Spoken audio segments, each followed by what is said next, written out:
Hello and welcome to this talk on the paper Fine-Grained Completeness for Optimization in P. My name is Alejandro Cassis and this is joint work with Karl Bringmann, Fischer and Marvin Künnemann. I want to start by giving you a short summary of what is this talk and this paper about. We introduce a new class of polynomial time optimization problems, which includes many natural and interesting problems that have been studied in the literature. We then show that maximum inner product, a particularly interesting and important problem from this class, turns out to be complete under fine-grained reductions for the entire class. This completeness result applies for both exact and approximate computation and has interesting consequences. I hope that by the end of the talk, everything I just said makes sense to you.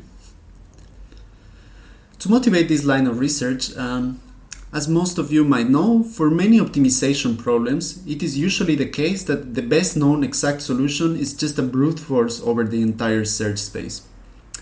In these cases, if we relax our requirements and instead ask for an approximate solution, this might lead to faster algorithms, although this is not always possible.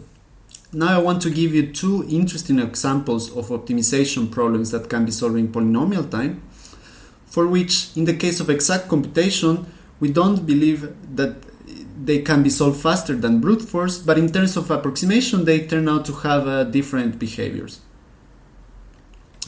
The first one is the Hamming nearest neighbors problem.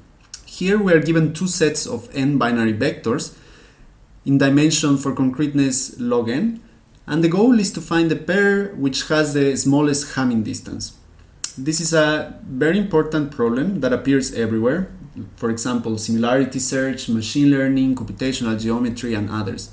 It is important both in theory and in practice. In terms of algorithmic results, locality-sensitive hashing, which was already introduced 20 years ago, allows us to give a constant factor approximation solution for this problem in subquadratic time. And here by subquadratic I mean n to the 2 minus delta for some positive number delta.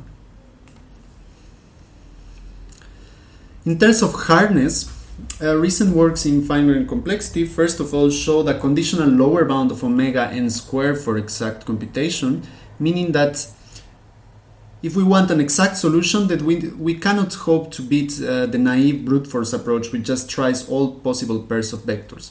And recent works even show barriers for getting arbitrarily good approximations in truly subquadratic time. Now I want to talk about a slightly different problem which seems very similar but turns out to be much harder in some sense, which is the maximum inner product. Here we are given again two sets of binary vectors, and the goal is to find a pair which has the maximum inner product.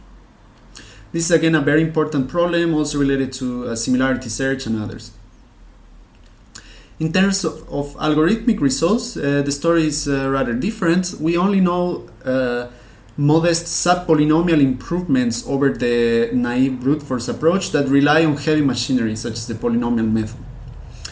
This has been explained in fine-grained complexity, first of all, by having, again, a similar conditional lower bound for exact computation, meaning that we cannot beat brute force approach to get an exact solution. But recent works even rule out the possibility of having a subpolynomial factor approximation in truly subquadratic time, which explains the lack of algorithmic improvements. Now, these two problems and the difference between them in the approximate setting are good examples of one of the goals of fine-grained complexity, which is to show the tractability or intractability of problems in polynomial time.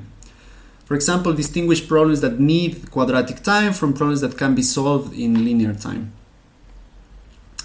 Now, most results in this area turn out to be problem-based, in the sense that we do have a lot of results that give conditional lower bounds for specific problems, but most of these are just tailored for such specific problems, and in many cases we lack understanding in the relation between such problems, even though they might seem very similar. Ideally, we would like to have an understanding of larger classes of problems and prove conditional lower bounds for an entire large family of problems, for example. But unfortunately, this is rather the exception than the norm. A notable exception is this beautiful work by Gowin, Pagliazzo, Kolokolova, and Williams a couple of years ago, in which they showed the first completeness result for decision problems in P. In particular, they showed that a central problem called orthogonal vectors is complete for the class of first-order model checking problems. The details don't matter too much, but the point is that they identify a core decision problem in P, which is complete for a larger class of problems, which is exactly progress in this direction of having an understanding of large class of problems that I was referring to earlier. Now, in this work, we are making progress in the same direction, but now for optimization problem. And our completeness result can be seen as an analog of Gowin, Pagliazzo, Kolokolova, and Williams result, but for an approximate setting. Okay, so now I want to define the class of problems that we are going to be working with. And we call this class MAXSP. It is inspired by the class MAXSP, which was introduced in the classical work of Papadimitriou and Cassis already 30 years ago. Recall that this class, MAXSP, contains problems which can be expressed by expressions of the following type. Here, G is an input structure, a relational structure. And MAXSP consists of optimization problems that can be expressed as maximizing over a structure S the number of tuples of variables y which satisfy a given Boolean formula phi of the following form. This class includes interesting problems such as max3sat, maxcat, and others, and it was in particularly defined so that it captures interesting NP-hard problems, among other goals. For this work, we take inspiration from this class, but restrict it so that the resultant problems lie in polynomial time. And one way of doing so, which we adopt, is very natural and is as follows. So we define MAXSP for strict polynomial time, parameterized by k and l, to be the formulas which have the following form, where now we maximize over k fixed variables, x1 through xk, and we restrict the counting quantifier over l variables, y1 through yl. And we count the number of satisfying assignments of a Boolean formula phi, which is defined over predicates of arbitrary arities r. This will become clear in a second when I give you examples. But the point is that by restricting the number of variables over which we maximize and the number of variables over which we count, we are restricting the size of the search space, and therefore the resulting problem can be easily seen to be in polynomial time when parameterized by k and l. Okay, so to be a bit more precise, a MAXSP k, l problem can be seen as the following.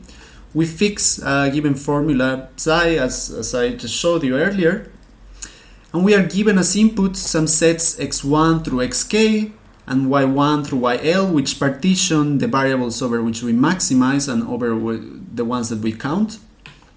And we are given a list of all records of relations R which involve these objects in the sets. And the goal is to compute the optimal value of this instance. We have an analogous definition for minimization, where we just replace the max by a mean, and we have min sp k, l problem instead. For simplicity, throughout this talk, I'm just going to be focusing on MAXSP. Okay, so now let's see some examples. Well, maximum inner product, as we were talking earlier, can be expressed as a MAXSP k, l problem as the following, where we maximize over vectors x1 and x2, and we count the number of dimensions y such that we have the relation x1, y, and x2, y. So here you can see that we would have this relation x1, y, if and only if the vector x1 at dimension y equals 1. Okay, so that's how we can express binary vectors in such a way as a list of relations, essentially. Similarly, we can define the maximum k XOR problem, where we are looking for the k vectors which maximize the number of dimensions in which the XOR of this across this dimension evaluates to 1. And by replacing the max by a mean and taking the case of k equals 2, we obtain nearest neighbors in Hamming distance, the other example that we saw earlier. So we can already see that MAXSP is a class that contains the examples that we saw, and more generally, you can, it includes any problem which can be expressed as finding, let's say, two vectors which maximize or minimize an arbitrary Boolean function applied across coordinates of these vectors. And even more generally, we can express, for example, counting arbitrary fixed patterns in graphs or hypergraphs. Now, to measure the running time, the parameter that we're going to be looking at is the, which we denote by m, is the total number of records in all relations. So in our examples, this means the number of non-zero entries in the vectors or the number of edges in a graph if we are looking at a graph problem. So we have a sparse representation of the input, which is a natural way of measuring the input size. Okay, now it can be easily seen that any MAXSP k, L problem can be solved essentially by brute force in time m to the k plus L minus 1 via a simple baseline algorithm. So, for example, max inner product can be solved in time m squared, right? Because in that case we have k equals 2 and L equals 1. And this is the quadratic time that we would expect. Now note that this is slightly different than the usual way of measuring the running time in terms of the number of vectors. Here we are using this sparsity parameter, which is slightly different. Okay, so now we are ready to state our main result, which is that maximum inner product is complete under fine-grained reductions for the entire class. In particular, we have that if maximum inner product can be solved in subquadratic time, so m to the 2 minus delta for some positive delta, then every MAXSP k, L problem can be solved in m to the k plus L minus 1 minus delta prime for some delta prime larger than 0. So, in other words, if we get an improvement for maximum inner product, then every MAXSP problem gets an improvement over the baseline algorithm. And we get a similar result for approximation, where if maximum inner product can be C approximated in subquadratic time, then every MAXSP k, L problem can be C plus epsilon approximated in time faster than the baseline algorithm. Now, here note that we have some blow up in the approximation factor, which can be made arbitrarily small. So epsilon is some parameter. So our reduction is almost approximation preserving up to a small blow up in the approximation factor. Similarly, we have an analogous result of completeness of minimum inner product for the class MINSP. Okay. So now, why completeness? I want to say some words about why having a completeness result is useful. So the picture is what we have here, right? MAXSP, as we saw, contains many problems. It's a large class of problems that are in polynomial time. And it turns out that this class has complete problems, and in particular, maximum inner product is complete, which means that any other problem can be reduced to it, right? So, since maximum inner product has been widely studied, by combining previous known results with our completeness result, we immediately obtain interesting consequences. Now I want to highlight two particularly interesting consequences, but we have more in the paper and I encourage you to check them. The first highlight is that we get algorithmic improvements for all problems in MAXSP. So, by plugging in the best known exact and approximation algorithms for maximum inner product, and by applying our reduction, we immediately obtain that any MAXSP k, L formula can be solved exactly in the time. We shave a log factor from the baseline algorithm, right? And if we want to approximate, then we get this 2 to the square root log m factor shave from the running time. Now this is nice because a priori it's not obvious whether you can beat the baseline for any MAXSP formula, but actually a reduction allows us to preserve these lower order improvements, which are known just by plugging in the best known algorithms for maximum inner product. The second highlight is that we get some consequences for hardness of approximation. So I want to highlight one specific one that might be interesting for the experts that are listening this. So Chen and Williams established that the orthogonal vectors hypothesis is equivalent to the non-existence of a constant factor approximation for minimum inner product in subquadratic time. If we combine the result with our completeness theorem, we get that the orthogonal vectors hypothesis turns out to be equivalent to the non-existence of constant factor approximations for all MAXSP formulas in time faster than the baseline algorithm. Now, this turns out to be in some way supporting the orthogonal vectors hypothesis in the sense that it's reasonable to expect that not all MAXSP formulas can have a constant factor approximation in time faster than the brute force algorithm. Okay, as I said, we have some other interesting consequences, and I encourage you to check the paper to see the details. Okay, now I want to give you some idea of how do we actually obtain this completeness result. And basically, it consists of a reduction, right? Given a MAXSP k, L formula, we have to reduce it to maximum inner product. So the first step of our reduction, if we have a MAXSP k, L problem, and the number of counting variables is larger than 1, then we actually show that the problem is easy in the sense that we can immediately obtain a faster algorithm than the baseline. And this might be surprising, we have the details on the paper. So then we can assume that L equals 1 and proceed with the reduction. And this is, conceptually, this is very similar to the reduction of Gao et al., which showed that orthogonal vectors is complete for first order model checking. And it consists of roughly 2 phases. In the first phase, we reduce the MAXSP k, L problem to an intermediate vector problem, right? So recall that a MAXSP formula does not necessarily, it can encode hypergraphs or graphs or arbitrary kind of structures that can be defined in this way.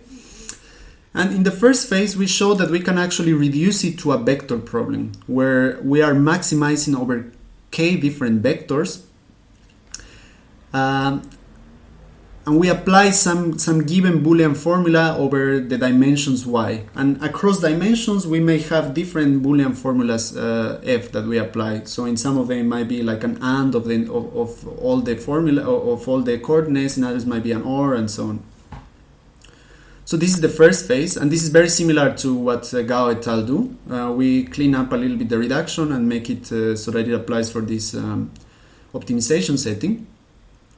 And in the second phase, given this vector problem, we have to reduce it to maximum inner product. And the main step that needs to be done in this part is to reduce the dimension of this vector problem. And I just want to highlight that for this we have a simple deterministic dimension reduction, which is some sort of hashing, but it's deterministic, and we think it's nice and may have some other applications.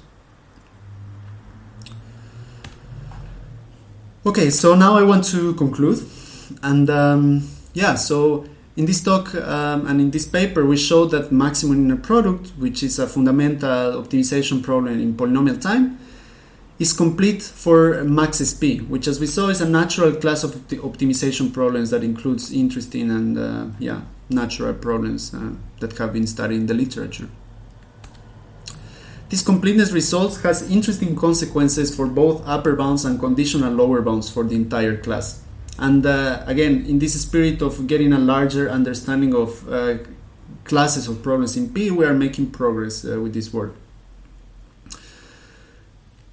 And I just want to say that on ongoing work, right now we only prove that there is one problem that is hard in MAXSP, right? And we can reduce everything to it. But a natural way of continuing this line of work is to try to understand what is the hardness landscape within MAXSP? So which problems there are hard and which ones are easy, and we have some results on this already.